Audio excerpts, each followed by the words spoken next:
Allahın insanın ac qalmasında heç bir marağı yoxdur və insanın ac qalması Allaha heç bir fayda vermir.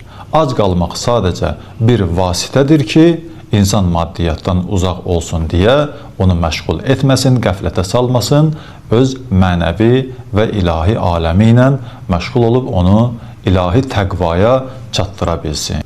İnsan təbiəti belədir ki, əgər bir işlə məşğul olursa, digər işdən qəflətdə olur.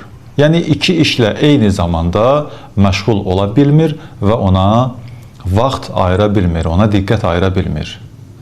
O baxımdan, insan əgər Ramazan ayında mənəvi və ruhi tərəfini paklamaq, onu yüksəltmək, onu ilahiləşdirmək istəyirsə, maddi məsələlərdən uzaq olmalıdır.